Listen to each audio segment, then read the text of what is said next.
तो वह कहते हैं इस देश के लोग न तो वेद को मानते हैं, न तो किसी प्रकार के देवी देवताओं को मानते हैं। इस देश के युवा पीढ़ी न तो देवी को मानते हैं, न तो किसी प्रकार के वेद को मानते हैं। ये कहते हैं यही कारण है कि देश रसातल में जा रहा है।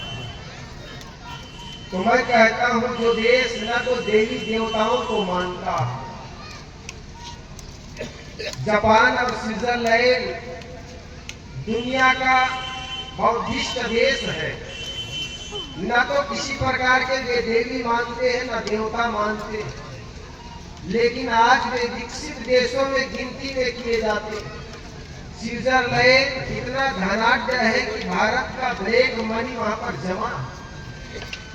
वहां पर सुरक्षा के नाम पर एक सैनिक को वेतन नहीं दिया जाता है, वहां पर कोई फौजी नहीं है,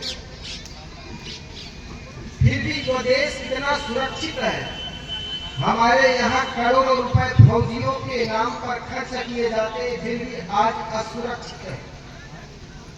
उस देश में कोई देवी देवताओं की पूजा नहीं होती, कभी वहां लक्ष्मी की पूजा नहीं होती है, न ही कोई कुबेर की पूजा करते। वो देश जिन्होंने न कभी लक्ष्मी की पूजा की न कभी कुबेर की पूजा की, उस देश में धन का खजाना भरा हुआ। हमारे यहाँ आए दिन लक्ष्मी पूजा के दिन हम लक्ष्मी पूजा करते ताकि हमारे घर में धन का वर्षा हो, लेकिन फिर भी आज इस देश में गरीबी है। धर्म के नाम में हमने नाम पर लोगों को बांटते चले गए। किसी को हमने कहा अछूत, कोई अछूत हो गया, कोई उच्च हो गया। अपने को कोई बड़ा मान लिया, दूसरे को छोटा मान लिया।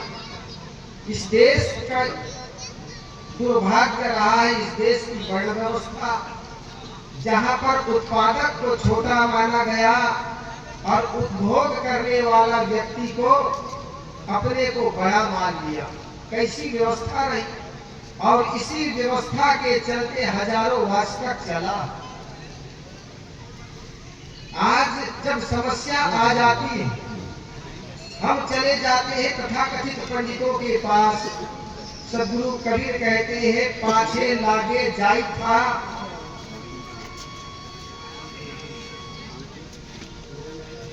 मैं पीछे पीछे चला जा रहा था, लेकिन मिला क्या? पंडितों के पीछे चले हम, तथाकथित पुजारियों के पीछे चले गए। जब जीवन में समस्याएं आती है तो समाधान के लिए आदमी दौड़े दौड़े पंडित के पास जाता। एक गांव में कुआं में दो कुत्ते गिर गए। कार्तिक का महीना था, दो कुत्ते लड़ रहे थे, क्योंकि कुएं पर पार नहीं बना हुआ था। और कुत्ते जब कुआं में गिर गए तो गए पंडित के पास।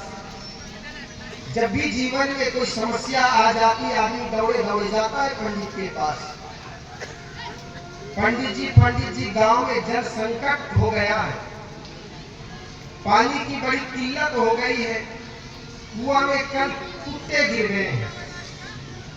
तो पंडित जी भी अपने मतलब की बात कही, ऐसे कर 101 पंडित को बुला करके भोज भंडारा कराइए, जिससे आपके पानी कुएं के पानी का शुद्धिकरण हो जाएगा। वैसा ही किया। 2-3 दिन में कुछ चंदा इकट्ठा किया और 101 पंडितों को बुला करके भोज भंडारा किए, लेकिन पानी की समस्या बनी ही रही, पानी पीने योग्य हुआ नहीं।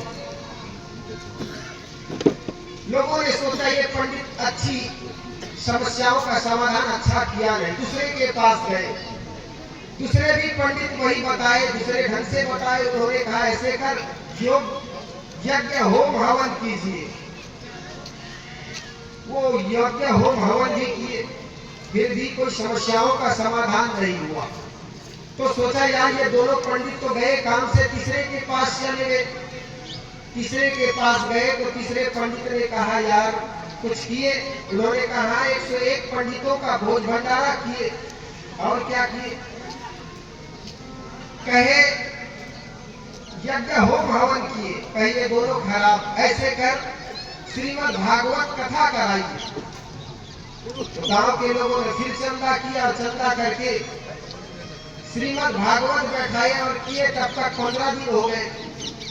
अभी तक तो कुत्ते सड़ रहे थे, लेकिन 15 दिन में कुत्ते की दुर्गंधी बड़ी दूर दूर तक जाने लगी थी।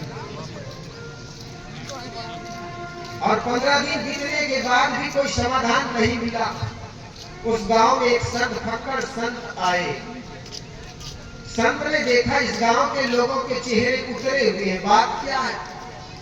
तो किसी सज्जन आगे बढ़ के कहे, महाराज क्या बताएं, 15 दिनों से इस गांव में जल संकट बना हुआ है, तो कुत्ते कुएं में गिर गए। संत ने कहा कुछ किए जी?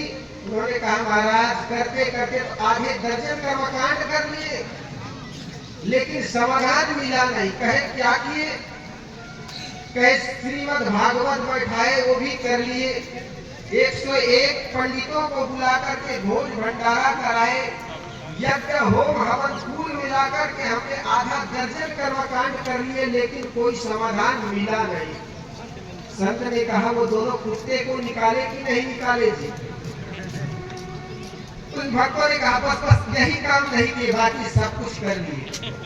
संत ने कहा हे मूर्खों, कुएं में पड़े हुए कुत्ते को ना निकालो, तुम आधे दर्जन नहीं सैकड़ों कर्मकांड करा लो, लेकिन समाधान होने वाला नहीं। ठीक यही काम हम करते चले जाते। जिंदगी में समस्याएं बनी हुई, लेकिन समाधान हम बाहर खोजते। सदगुरु कबीर ने कहा वस्तु अंते खोजे अंते क्यों कर आवे हाथ, सज्जन सोई सहाराइए जो पारक राखे साथ।